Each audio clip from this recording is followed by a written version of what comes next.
حاصل کې نو که دلته کې موږ ته لږ ډېر هم د ترقۍ اثرات ښکاري نو دا د ملي رهبر جناب آفتاب احمد خان شیرپا خدمت دی. که سړک راته ښکاري، که بجلی راته ښکاري، که سکول او کالج راته ښکاري،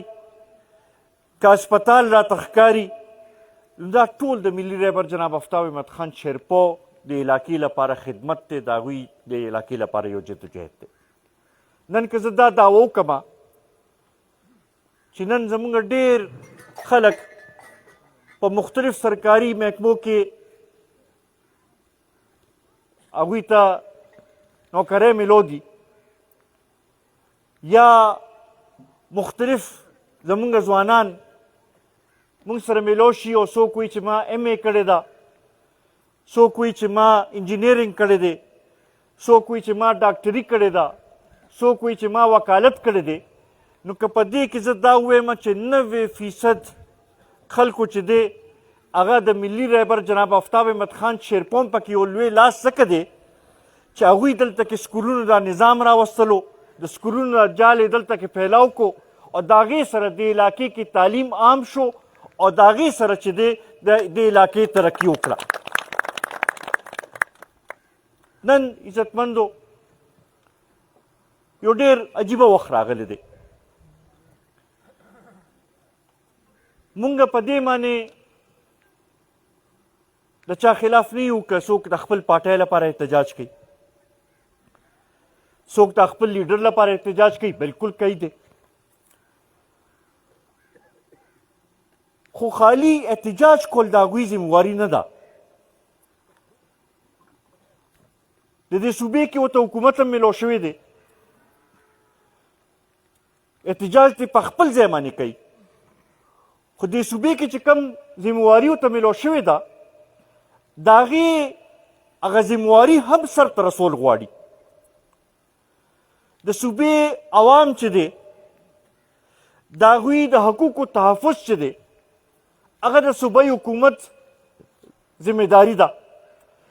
زمونږ د صوبې خلکو له امن ورکول چې دی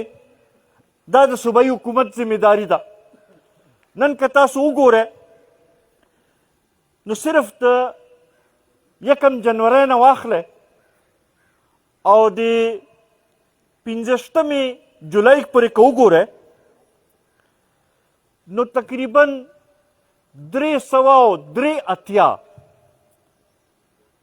د ترهګرۍ واقعات شوي دي. 383 په صرف د 7 میاشتو کې. دا که تاسو حساب ولګوئ نو د میاشتې دا تقریبا 55 واقعات شو او د ورځې دا تقریبا 2 واقعات جوړیږي. بیا په هغې کې ټولو کې خطرناکه خبره دا ده چې دا ټول حساب چې وګورئ نو ټولو کې زیات واقعات په جولای په میاشت کې شوي دي، څه تقریبا 85 واقعات صرف د جولای په میاشت کې شوي دي. آیا دا د دې صوبایي حکومت ذمهواري نه جوړېږي چې دې خلکو له تحفظ ورکړي؟ زمونږ د جنوبي اضلاع کې چې دا څه کېږي لګیا دي، زمونږ دا کوم چې د زړه فاټه وه د هغې اضلاع کې چې څه حالات جوړ دي،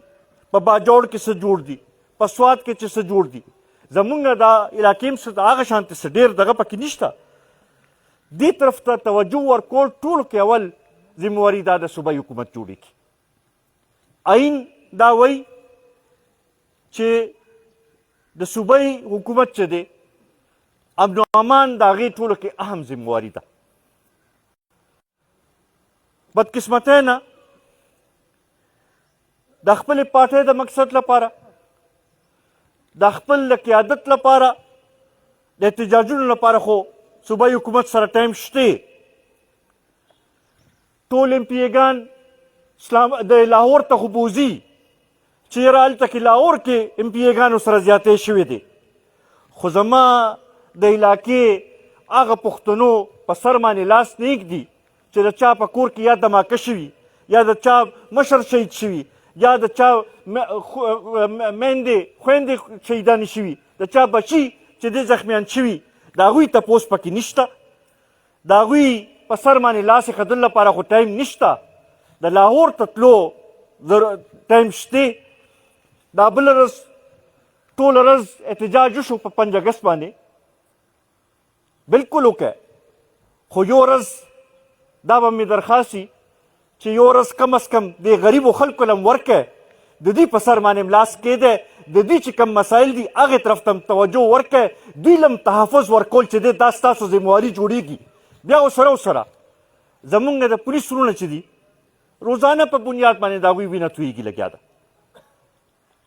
ما اوسه پورې دا ونه لیدل چې زمونږ وزیران صاحبان زمونږ ایم پی ایګان صاحبان چېرته تلي او د هغوی حوصله افزایي کړي چې یاره تاسو بهادرۍ سره د دې شي مقابله کوئ لګیا تاسو سره مونږ اظهار همدردي کوو اظهار یکجهتي کوو دا ما ونه لیدل آیا دا د صوبایي حکومت ذمواري نه جوړېږي دې کوشش یې کړی دی او اوس ورته کمپنۍ هغه ریټ نه ورکوي یا تماکو ترې نه اخلي نو دې سره زمونږ د زمیندار هغه حوصلې چې دي هغه دغه کېږي نه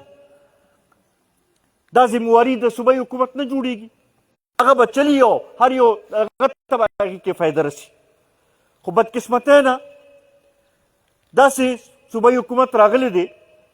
چې هغوی دې طرف ته اړو بلکل توجه نشته نن هغوی د نور څه لپاره خو چې دې وختو سره شتې خو د کومه ذمواري چې ورته حواله شوې ده هغه ذمواري سرته نه رسوي لګیا دي نو دا سوال ته مونږ کوو او اوس هم وایي چې یاره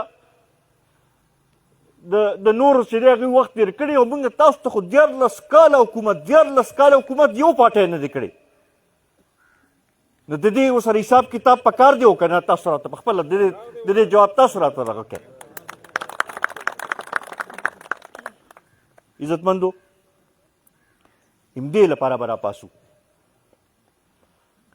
که موږ سره اسمبلی کې سیټ وي او که نه وي په خپل ځای زمونږ زړه چې دی د دې د خلکو سره دی او موږ تاسو سره ولاړ یو مرکزي حکومت هم چې دی که وګورئ نو روزانه په ټیکسونو کې اضافه کېږي لګیا ده ګرانۍ کې اضافه کېږي لګیا ده لوډ شیډینګ ورځ تر ورځه پکې اضافه کېږي لګیا ده مونږ خو دا اړونې لیدل چې څه فرق راغلی دی او څه دغه شوی دی چې ټي وي ولګې وایي چې یاره معیشت ډېر ښه شو زه په هغې معیشت باندې زه څه وکړمه چې زما د دې غریبانان چې دی هغه 2 وخته روټۍ ځان له نشي پیدا کولی هغه خپل بچو له رزق نشي پیدا کولی زما هغه ځوانان چې هغوی ډیګرۍ اخیستې دي 12 کاله هغوی سبق ویلی دی او نن هغې ډیګرۍ چې دی په هغې باندې ورته نوکري نه میلاویږي هغه خپل کور لپاره څه کولی نشي نو په داسې معیشت زه څه وکړمه څو پورې چې خلکو ته فایده نه رسېدلې څو پورې چې خلک مطمئن شوي نه نو هغه معاشي اشارې که تاسو ډېر هم وایئ چې ښه شوې مونږ به وایو چې نه ښه نه دي څو پورې چې دې غریبانانو نه ویلې چې هغه ښه شوه دې طرف ته توجه ورکولو ضرورت دی عزتمندو همدې لپاره به راپاسو اواز به م اوچتو جدوجهد به م کوو که کوم ځای کې غریبانانو سره زمونږ د صوبې خلکو سره څوک زیاتی کوي قومي وطن پارټي به ټولو کې اول به تاسو سره به ولاړه به یو هلته کې میدان باندې به دغه کوي چې بهی زمونږ خلکو سره به زیاتی څوک نه کوي عزتمندو زه یو ځل بیا ستاسو هم ډېر زیات مشکور یم چې په دې ګرمۍ کې په دې لنډ تنګ وخت کې دا پروګرام یو ځل ټایم کېښودو بیا پکې لږ مونږ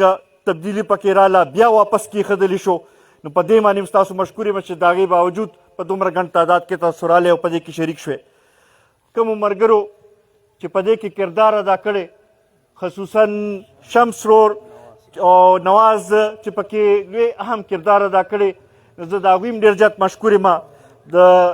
جنرال سیکرټري صاحب خو مشکور